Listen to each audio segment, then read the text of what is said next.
আসসালামু আলাইকুম প্রিয় দর্শক।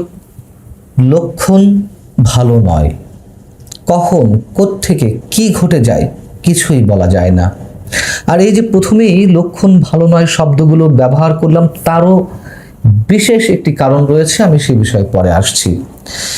আপনারা জানেন যে শিক্ষামন্ত্রীর পদত্যাগের দাবিতে হঠাৎ করেই একসাথে সারা দেশ উত্তাল হয়ে উঠল। এইচএসসি পরীক্ষার্থীরা যে আন্দোলন করছে, আমি প্রথমেই বলে রাখছি তাদের এই আন্দোলনের পেছনে যৌক্তিকতা আছে, কিন্তু আন্দোলনের ধরন, আন্দোলনের মধ্যে বিভিন্ন শিক্ষার্থীদের মুখ থেকে যে ধরনের শব্দ বের হচ্ছে, যে ধরনের স্লোগান উঠছে, তাতে আমাদেরকে অন্য কিছু মনে করিয়ে দিচ্ছে। এবং প্রশ্ন জাগছে, এই আন্দোলনের পেছনে অন্য কেউ নেই তো? ঘোলা পানিতে আবার নতুন করে কেউ মাছ শিকারের চেষ্টা করছে কিনা, সেটিও আমাদের বিবেচনায় নেওয়া দরকার। টানা বৃষ্টি এবং জলাবদ্ধতার মধ্যেও এইচএসসি এবং সমমানের পরীক্ষা নেওয়ার সিদ্ধান্তের প্রতিবাদে পরীক্ষার্থীরা আন্দোলনে নামলো। মঙ্গলবার রাজধানী সহ সারা দেশে বিক্ষোভ প্রদর্শন করা হয়েছে, সারা দেশের বিভিন্ন মহাসড়কে অবরোধ করে রাখা হয়েছে, সমাবেশ হয়েছে, জাতীয় সংসদ ভবনের সামনে অবস্থানরত শিক্ষার্থীদেরকে লাঠিচার্জ করতে হয়েছে সরিয়ে দেওয়ার জন্য। চট্টগ্রাম বিশ্ববিদ্যালয়ের লোহার গেট খুলে নেওয়া হয়েছে। আমি আবারও বলি, শিক্ষার্থীদের যে দাবি, সেই দাবি বা আন্দোলনের কোনো কোনো বিষয়ে অবশ্যই যৌক্তিকতা রয়েছে, কিন্তু যা যা উল্লেখ করলাম এর সব কিছুই কি যৌক্তিকতার মধ্যে পড়ে? আরও বলছি, সেই সমাবেশগুলো থেকে বা বিক্ষুব্ধ শিক্ষার্থীদের মুখ থেকে উচ্চারিত হলো, তুমি কে আমি কে, মুরগি ফার্মের মুরগি। এটি আপনারা জানেন যে গত রাতে শিক্ষামন্ত্রী হোয়াটসঅ্যাপে একজন অভিভাবকের সাথে কথা বলার সময় তিনি প্রসঙ্গক্রমে বলেন যে ওরা তো ফার্মের মুরগি, বৃষ্টি লাগলেই, সামান্য বৃষ্টি মাথায় পড়লেই জ্বরে পড়ে থাকে 3 দিন। এবং সেখান থেকেই তুমি কে আমি কে, ফার্মের মুরগি,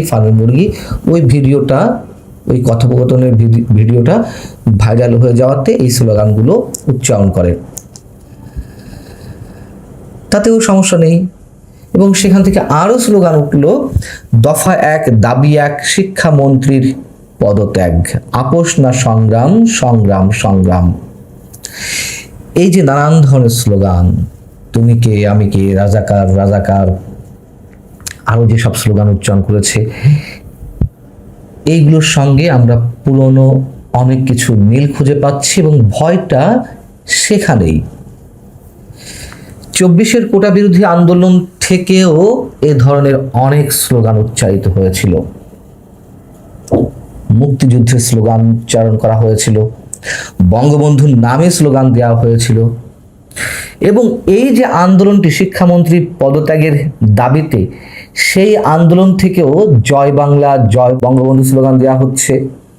শেখ হাসিনা আসবে, বাংলাদেশ হাসবে। কেউ বলছেন আমরা শেখ হাসিনাকে তাড়িয়ে ভুল করেছি, তাকে আবার ফিরিয়ে আনবো। তাহলে বিষয়টা কি? ছাত্রলীগ এই আন্দোলনের নেপথ্যে কাজ করছে বা এই আন্দোলনের মধ্যে ঢুকে গেছে ছাত্রলীগের নেতাকর্মীরা সরকারকে দুর্বল করার জন্য, সরকারের পতন ঘটানোর জন্য এটি ঘটাচ্ছে। সরকার বিরোধী আন্দোলনে যে কেউ পেছন থেকে সমর্থন দিতেই পারে, কিন্তু প্রশ্ন হচ্ছে, ছাত্রলীগের নেতা কর্মীরা যদি এই আন্দোলনের মধ্যে ঢুকে যায়, তারা প্রকাশ্যে কেন জয় বাংলা, জয় বঙ্গবন্ধু স্লোগান দেবে? কেন তারা শেখ হাসিনাকে ফিরিয়ে আনার কথা বলবে? কেউ যদি সমর্থন দেয় বা পেছন থেকে কাজ করে, তারা তো গুপ্ত হয়ে কাজ করে। যেমন গুপ্ত আমরা দেখেছি 24-এর আন্দোলনে পিছনে কারা ছিল, কি ধরনের ম্যাটিকুলাস ডিজাইন ছিল, এখানেও কি সেই একই ধরনের গুপ্তরা কাজ করছে? চব্বিশের আন্দোলনে এই গুপ্তরাই সক্রিয় ছিল বেশি, এবং ওই যে বিভিন্ন স্লোগানগুলো সেগুলো কোত্থেকে আসছিল, কারা তৈরি করে দিচ্ছিল, সেগুলো এখন আমরা সবাই জানি। আবারও বলছি এইচএসসি পরীক্ষার্থীদের যেই দাবি, সেই দাবিগুলোর পিছনে যথেষ্ট যৌক্তিকতা রয়েছে,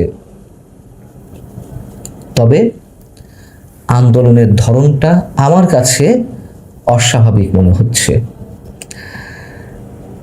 এদিকে জামায়াতের আমির ডাক্তার শফিকুর রহমান তার ফেসবুক পেজে একটি পোস্ট দিয়েছেন, সেখানে লিখেছেন লক্ষণ ভালো নয়। তার এই পোস্টের সাথে আরো অনেক বিষয় রয়েছে, শুধু এটুকু নয়। তিনি চট্টগ্রাম নগরীতে এক ইন্টারনেট ব্যবসায়ী প্রতিষ্ঠানে ঢুকে যে তাণ্ডব চালালো সন্ত্রাসীরা, সে বিষয়ে লিখছেন যে তাণ্ডব চালানো দুর্বৃত্তদের সামাজিক ও রাজনৈতিক পরিচয় থাকলে তা প্রকাশ করুন, সরকারের উদ্দেশ্যে বলা হচ্ছে। তাদের পাকড়াও করে আইনের আওতায় আনুন, জানি না কঠিন শাস্তির বিধান হবে কিনা, লক্ষণ ভালো নয়। এই ঘটনার সঙ্গে এই যে লক্ষণ ভালো নয়, এই যে 3-4টি শব্দ, এটি উচ্চারণ করার কি কারণ?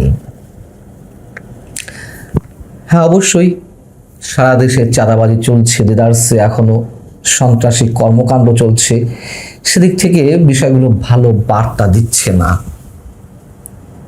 কিন্তু লক্ষণ যে ভালো নয় তা আমরা নানান দিক থেকেও বুঝতে পারছি। জামায়াতের আমির সেটিকে মেন করলো কিনা এবং তার এই কথা বলার পেছনে অন্য কোনো অর্থ আরো রয়েছে কিনা আমরা জানি না। আমি বারবার একটি কথা বলে আসছি আপনাদের সামনে যে ডিপ স্টেটের খেলা এখনো থামেনি। ডিপ স্টেট এখনো চায় একটা উগ্রবাদী সাম্প্রদায়িক গোষ্ঠীকে ক্ষমতায় আনতে, একটা পুতুল সরকার। যারা ছিল বা যারা এখনো আছে তাদের নিয়েও নানান ধরনের প্রশ্ন আছে, তবে একেবারে টোটালি একটা পুতুল সরকার ক্ষমতা নিয়ে এসে তাদেরকে দিয়ে নানান ধরনের স্বার্থ সিদ্ধি করা এবং সেটিকে আবার সামনে রেখে অন্য কোনো খেলায় মেতে ওঠা, যেমন সিরিয়া, ইরাক। বিএনপি আওয়ামী লীগকে ভয় পেয়ে নিষিদ্ধ করে রেখেছে,